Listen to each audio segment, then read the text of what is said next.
Howdy, y'all. Jen here. I'm the lead blender for the sour program, but at this point, I should need no introduction. You know me. You've been on Beer Portraits many Notorious. times. Today, we kind of moved the porch out to the yard a little bit.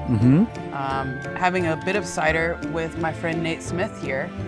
He and I met in a Whole Foods.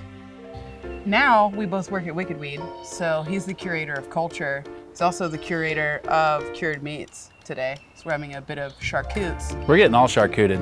That's charcuterie, this is cider, and we're doing beer portraits. Cheers to us.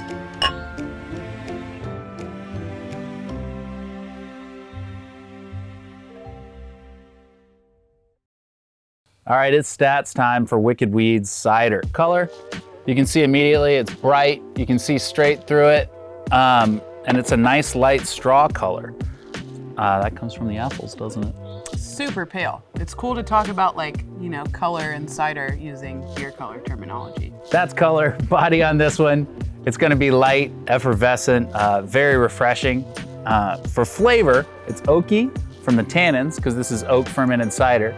And it's gonna have an amazing apple flavor from local produce. So we source our apples locally. And for the romance section, I'm gonna let Miss Jen, Master Blender, talk to you a little more about that. So you guys, we're sour beer producers. I mean, we're clean beer producers as well, but for my world, it's sour beer. And we want to create a product every time we put a beer on the brew house that really speaks to Western North Carolina. And a lot of times, because the amount of fruit that we're using in our beers is so obscene and egregious, it's hard for us to source some of that locally. We are lucky to live in Western North Carolina. It's a beautiful climate for tons of agriculture. Just so happens to be one of the best apple growing regions on the East Coast, in the country. Really, really cool stuff going on. Henderson County apples. I mean, yeah, right down the street.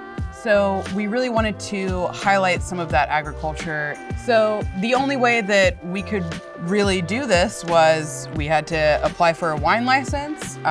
We had to source apples. We ended up getting these from Hendersonville, from Flat Rock Cider Works. They also produce their own hard cider. Entirely different than what we're doing. So we oak ferment our cider, and it's typically 3 varietals. Those are Granny Smith, Pink Lady, and Gala. All really great for producing cider. And yeah, we've had a great time working with those guys. The difference really between what we're doing and what they're doing and what other cider makers in Western North Carolina are doing is that, one, we're fermenting them in large format oak. So that's either one of our Nadalier foeders, which, French oak, really nice, upright, 90 hectoliter, or the majority of our cider has been fermented in one of our cognac blending foeders, which those are 220 hectoliters. They're massive. It looks like, it's always the elephant in the room on a cellar tour. So they are. We've gotten some really cool flavors out of the oak, no matter what we're using. Obviously, quality fruit going into this and really producing something that is indicative of what type of ciders that we want to drink, which are dry, tart, funky, killer. That's what I want to drink. Hey, a little birdie told me that we were planting a bunch of apple trees. That's true. At the Funk House to eventually produce our own apples for our own cider.